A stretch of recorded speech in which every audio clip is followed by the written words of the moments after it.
मध्य प्रदेश के ग्वालियर में होने वाले रीजनल इंडस्ट्रीज कॉन्क्लेव की सभी तैयारी लगभग पूरी हो चुकी है, जिसमें देश ही नहीं बल्कि विदेश से भी इन्वेस्टर पहुंचने वाले हैं। इसे लेकर ग्वालियर कलेक्टर और पुलिस अधीक्षक ने रीजनल इंडस्ट्री कॉन्क्लेव के स्थल का जायजा लिया। देखिए खास रिपोर्ट। दरअसल ग्वालियर की राजमाता विजया राजे सिंधिया कृषि विश्वविद्यालय में 28 अगस्त को रीजनल इंडस्ट्री कॉन्क्लेव का आयोजन किया जा रहा है। रीजनल इंडस्ट्री कॉन्क्लेव में देश विदेश से इन्वेस्टर्स पहुंचने वाले हैं, जो ग्वालियर चंबल अंचल के लिए बहुत खास होने वाला है। इसी के साथ ही देशी विदेशी मेहमानों के स्वागत के लिए संगीत धानी ग्वालियर सज धज कर तैयार हो रही है।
मुख्यमंत्री डॉक्टर मोहन यादव के द्वारा बुधवार को सुबह राजमाता विजया राजे सिंधिया कृषि विश्वविद्यालय के दंतोपंत ठेगड़ी सभागार में कॉन्क्लेव का उद्घाटन सत्र आयोजित होगा।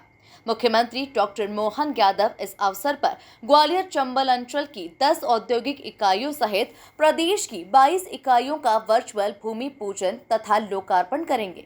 इसी के साथ ही नवीन इकाइयों को आशय पत्र भी वितरित किए जाएंगे।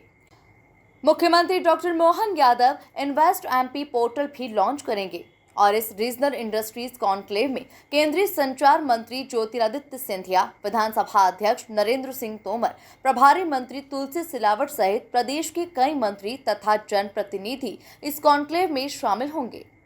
क्या कुछ लग रहा है, किस तरीके से मांग रहे हैं? देखिए 28 तारीख को ग्वालियर के अंदर मध्य प्रदेश की तीसरी रीजनल इंडस्ट्री कॉन्क्लेव होने जा रहा है। माननीय मुख्यमंत्री जी मोहन यादव जी ने ये निर्णय लिया कि प्रत्येक डिस्ट्रिक्ट के अंदर रीजनल इंडस्ट्री कॉन्क्लेव का आयोजन हो।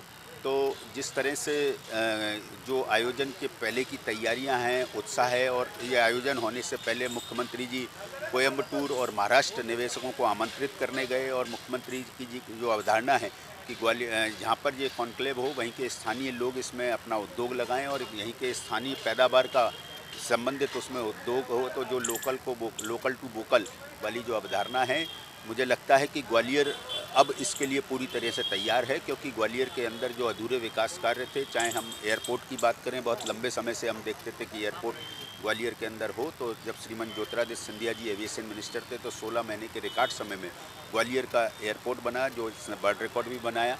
तो ऐसी जो चीज़ें हैं, हमारे यहाँ ग्वालियर से आगरा का एक 6 लेन हाईवे बन रहा है, जिससे आगरा की दूरी 50 मिनट की रह जाएगी, ग्वालियर से दिल्ली की दूरी 3 घंटे की रह जाएगी।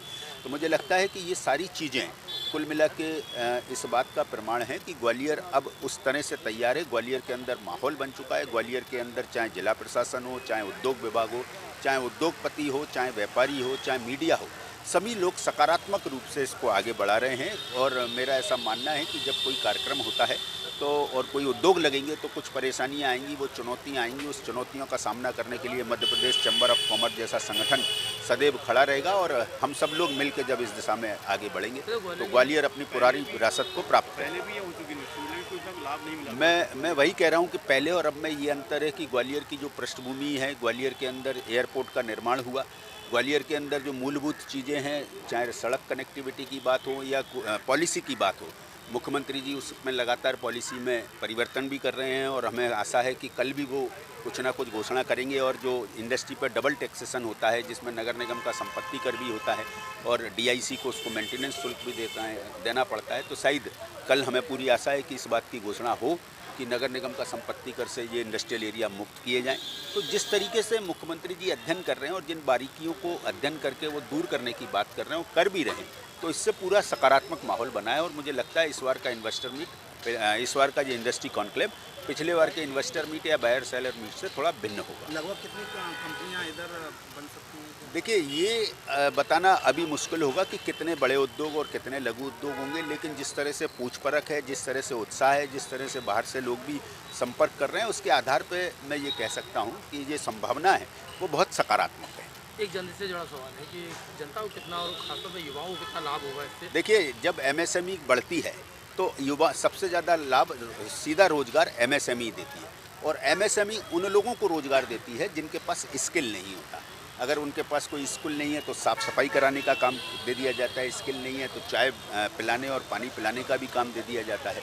तो जब सरकारों को जो जिनके पास स्किल नहीं है और वो बेरोजगार रहते हैं, तो सरकारों को अभी आपने हाल ही में सुना होगा एक स्टेट के अंदर लाड़ला भाई योजना की बात चल रही है। तो मुझे लगता है कि अगर एमएसएमई को इतने बारीकी से ध्यान दे दिया जाए और सरकार का फोकस हो जाएगा तो इस तरह की योजना की आवश्यकता नहीं पड़ेगी और लोगों को रोजगार भी मिलेगा। इसी के साथ ही ग्वालियर में आयोजित होने जा रही रीजनल इंडस्ट्री कॉन्क्लेव में अडानी पोर्ट्स एवं SEZ लिमिटेड के प्रबंध संचालक करण अडानी सहित Reliance industries, AGI green pack, exchanger industries, prime code, OFV tech, BR group, marble vinyls तथा मॉडल टेक्नो जैसी जानी मानी कंपनियों के वरिष्ठ संचालक तथा अधिकारी औद्योगिक निवेश को लेकर आने वाले हैं। रीजनल इंडस्ट्री कॉन्क्लेव को लेकर शहर में कड़ी सुरक्षा के इंतजाम किए गए हैं, जिसमें ग्वालियर जिले में लगभग 3000 के करीब पुलिस के अधिकारी एवं कर्मचारियों को तैनात किया गया है। Bureau report, MP news, Gwalior.